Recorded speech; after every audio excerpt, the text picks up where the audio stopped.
everybody, this is Yeli, and today I'm going to talk about my switch from Mounjaro to Ozempic, and it is day 65 on a GLP-1 and day 1 on Ozempic, and yeah, let's get into it.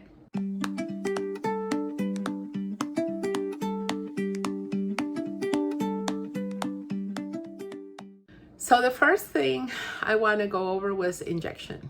Well, you know what? Let me backtrack. For those of you that didn't watch my previous video, I was having a contact dermatitis. So it is an allergic reaction and to Mounjaro. And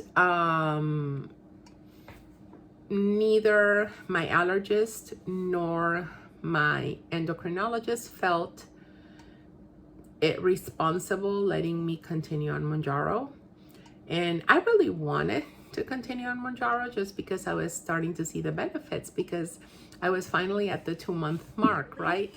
Really wanted to continue with Mounjaro because I was at the 2-month mark, and that is when the medicine is really, you know, like your body has gotten used to it, right? So I didn't want to switch, and of course I was going to start all over from scratch with Ozempic because I had just been on 5 milligram Mounjaro, so my doctor started me on 0.25 Ozempic, and this rash was not something either of them was comfortable. And looking back, there were signs, I just did not see them, and let me share them with you, because by sharing my experience, my hope is that since I'm not a doctor, nor am I giving medical advice, my hope is for you guys to, if you identify with anything that I'm telling you, that this prompts a conversation with your own healthcare team. So if you guys look back through my videos, my Mounjaro injections, like a lot of people have injected Mounjaro and they're like, oh, I didn't even feel it. It didn't hurt. I always felt it. It always bothered me. I can't say it hurt. Like, I mean, it hurt, but it wasn't something that I wasn't able to tolerate, right? So that's okay. I was putting up with it, but I could always feel the liquid go in. I could always feel like an uncomfortable sensation of that liquid going in. But I had nothing to compare it with, which now I do, and I'll get into that. So thinking back, you know, there are some ingredients in Mounjaro that can be irritating to some people. And I think this is why I've seen a lot of people, like, again, I'm not a doctor. I don't know, this thing is going wonky and crazy on me. Let me see if I can make it stay. Please stay. My camera doesn't want to stay.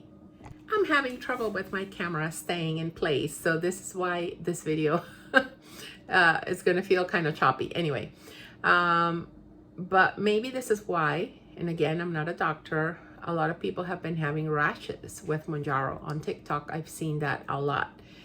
I've looked for that same thing with Ozempic, and I'm not saying people don't have it, I just haven't seen as many as I have seen or heard from. None, not even one. But with Mounjaro, like, there's a whole bunch of people, and then Amy also told me she had a friend and that was happening to her. And on one of Amy's videos, somebody was commenting, and you also commented, I'm terrible with names, so you also commented on my video, maybe it was a bad batch of pens, and then something happened to you in a different part of the body. I asked my allergist, and he was like, no, that's not a bad batch of pens. Like, it's a reaction to one of the ingredients. Like, you would have not had, and he's seeing it with his own eyes, right? And I told you guys, he's a friend, so I have access to him. Like, I'm not going to say 24/7, but whenever, like, you know, it's super easy for me to have access. So I've been bothering the poor guy a lot. Anyway, he's seen it with his own eyes, and he's like, that is contact dermatitis. There's no other way to call it.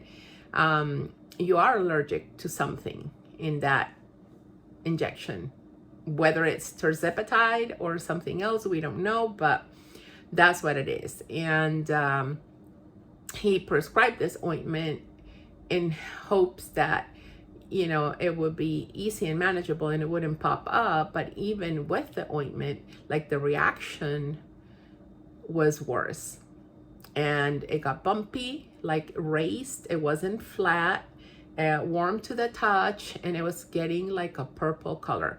So a very similar reaction to the one I have with mosquito bites if I don't put the cream on it as soon as I get the bite. And those like change color. They get very like aggressive looking, and they get like a blister inside, but this one does not have a blister inside. So anyway, no doubt about it, right? It's something I needed to get off of, and I was trying to figure out a way not to, but I've come to terms with it. Now, I told you guys that I can compare because I've had my first Ozempic injection. Guys, I didn't feel it. It didn't bother me when the liquid was going in. I was even like, did this liquid really go in?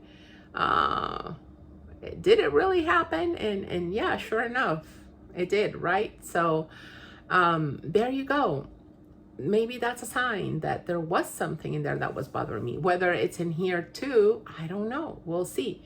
Hopefully there's not like a basic component of these, you know, I was terrible at chemistry. So these composite molecules, maybe there's like something that I'm allergic to that is not in the composition, but it's like the primary one, like let's say hydrogen peroxide, right? Maybe anything that has peroxide is going to be a problem for me, whether it's called tetrahydrogen peroxide, whatever, or, you know, those names.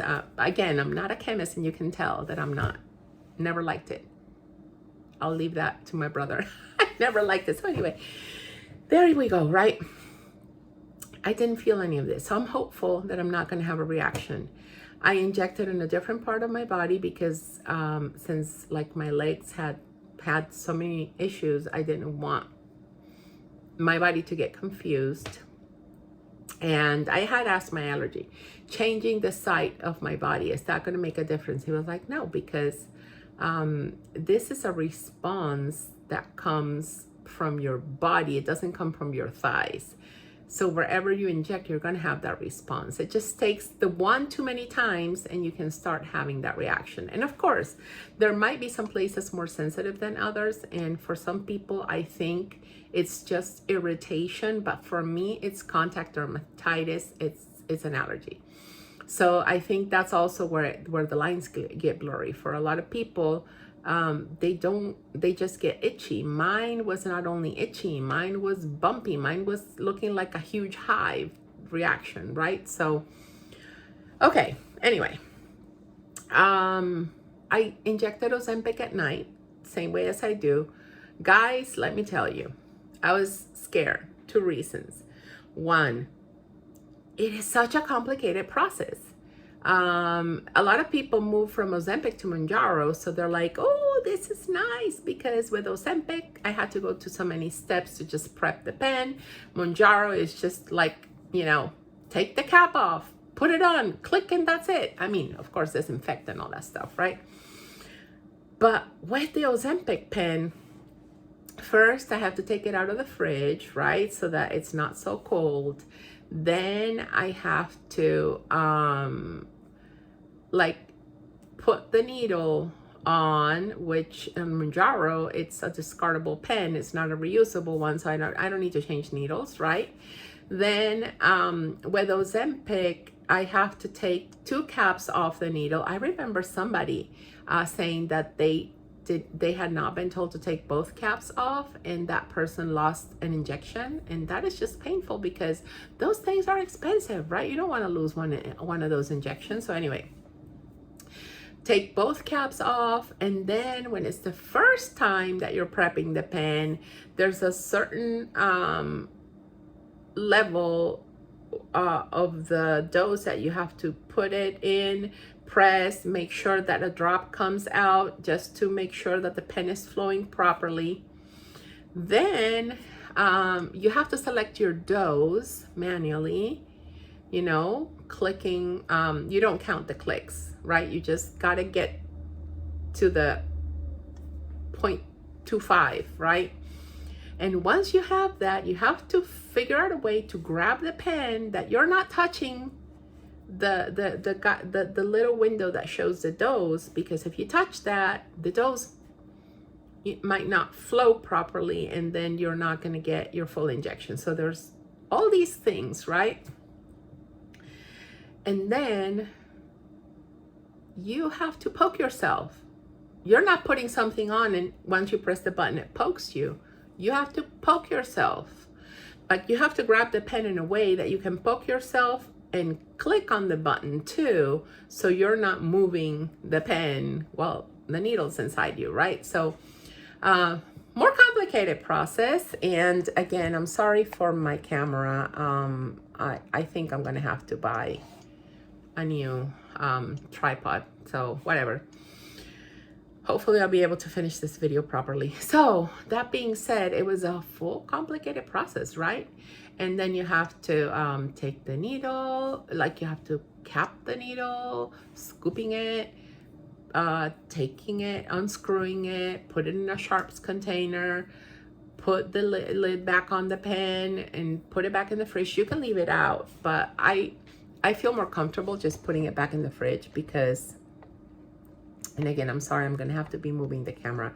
I just feel more comfortable putting it back in the fridge. I think it works better for me that way. And then you're done. But the other thing that also made me very scared, besides the fact that it's a whole process to prep the pen. So the first time it was a little bit like it's my first time, so I'm unsure of what I'm doing, right? Then the second thing is I have to insert the needle and poke myself. And you know what's hard? Like I already waxed my eyebrows. That's really, really hard. But inserting a needle for somebody that has been like terrified of injections, that's a big thing. That's how much I want to be on a GLP-1. You can tell that I really, really want to be on a GLP-1. And then last but not least, the fact that I was changing injection sites where I felt more comfortable was on my legs, on my thighs. I don't want to do arms just because I have a continuous glucose monitor, so I have enough going on. And I feel that it's kind of hard to grab that pen and put it in the arm. I just felt that it was a little bit too complicated. So I went with my stomach. Guys, I have a pet peeve, like with my stomach. And it's got to go at I don't know. Anyway, it was just complicated. I'm not going to go into details, but it was just complicated. But then again, I didn't feel the pinch. It didn't hurt at all, which Mounjaro's pinch, I always felt them. And I did not feel the liquid, which Mounjaro liquid, I always felt it, and it kind of stung a little bit. So yeah, nice, right? Now, most people change different way. They change from Ozempic to Mounjaro. My change is Mounjaro to Ozempic. And even though I loved Mounjaro and it was doing great for me, I had to change because I just couldn't tolerate it, right? Tolerate the reaction that I was getting on the side of injection. So anyway, it's a different change because you're changing from a dual agonist to just a GLP-1. And I'm starting from scratch again. So now my body has to get used to Ozempic. So my sugar has been a little bit higher today, which means that I have to be on top of my game.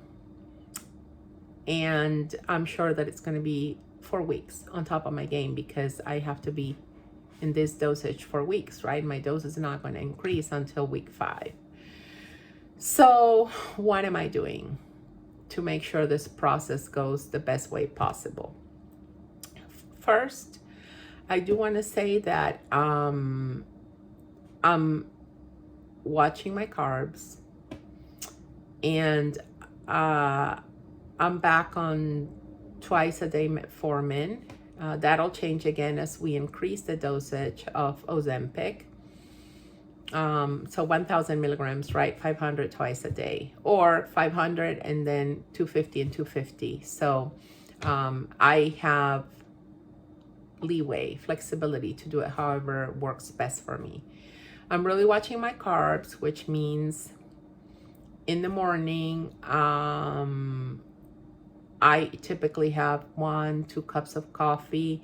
So I try to just be mindful and have one, and then have my breakfast, which I had the same yogurt, but I have to be more proactive, and I already went to the grocery store and I have eggs and I have all that stuff. So I'm gonna have to have half of the amount that I was having of yogurt and add an egg in there. So instead of yogurt and fruit, it's gonna be less yogurt, less fruit, but 1 egg, okay?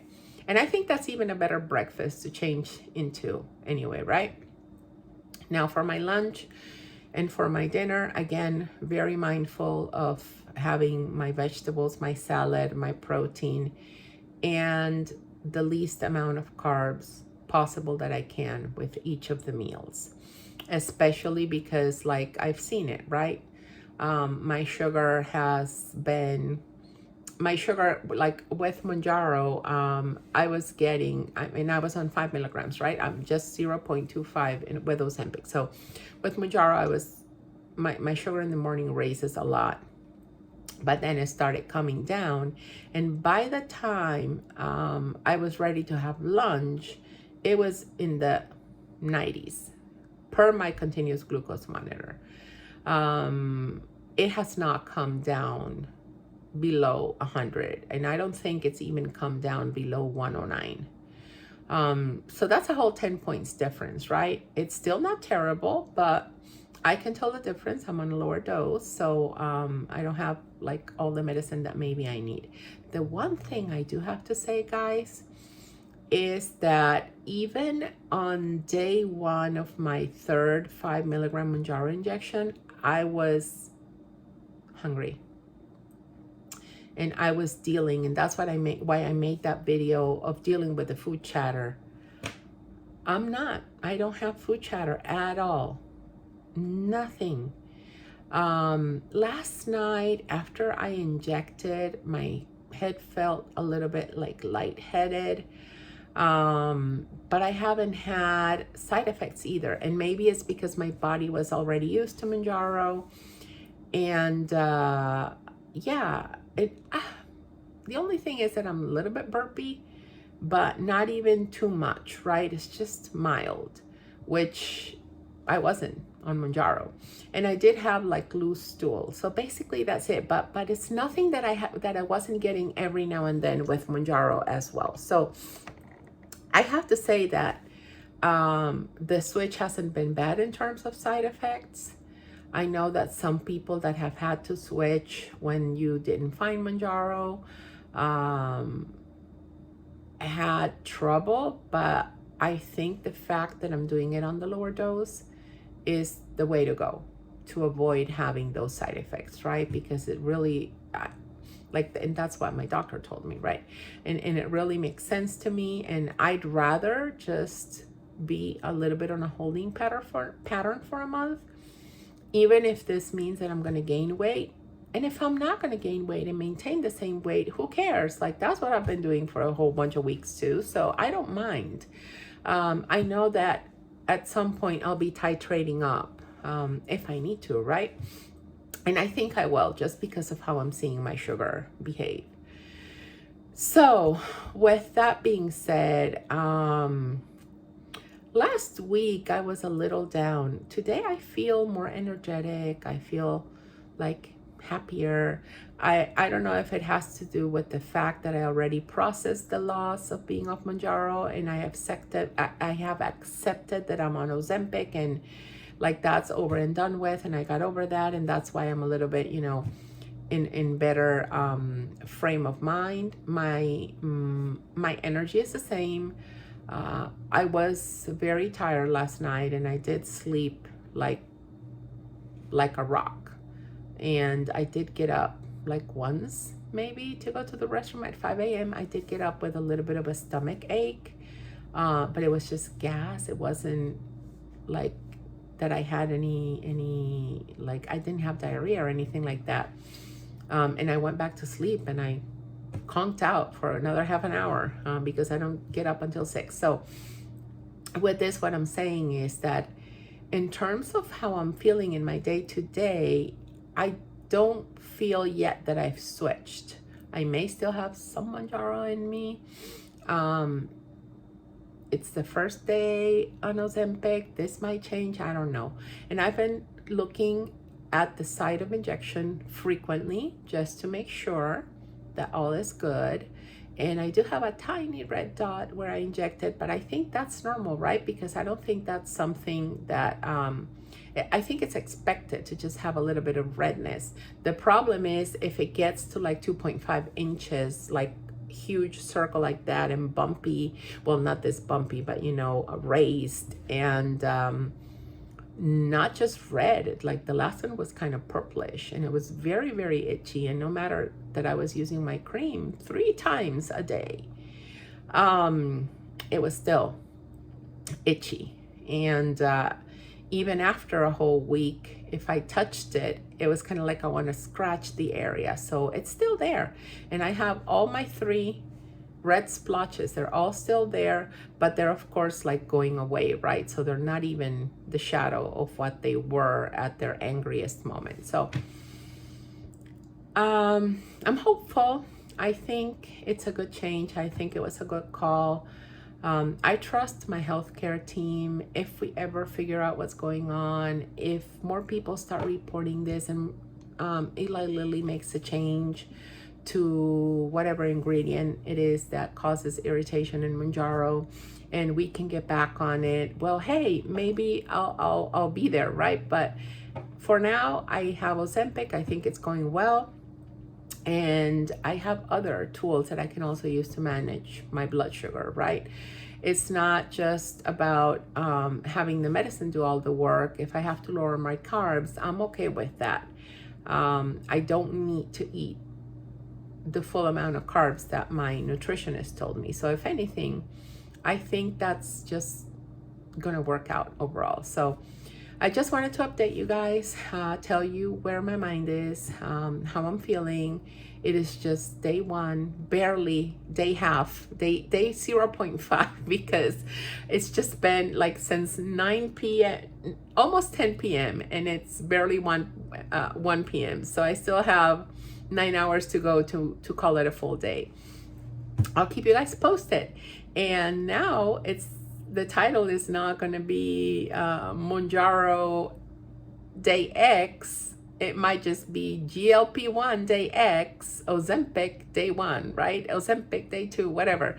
Because I'm on a different medicine right now. And I just hope that all of you guys that came here because you're on Mounjaro, I hope you stay, because there are many similarities to both of them and the lifestyle that one has on these GLP medicine, that I think there's a lot of overlap. So hopefully I'll continue to see you here. I'll continue reading your comments. Please leave a comment. Tell me if you're on Mounjaro, Ozempic, or any of these GLP-1 drugs. And yeah, I always love to hear from you guys. So thank you so much for watching, and I'll see you in the next one. Bye.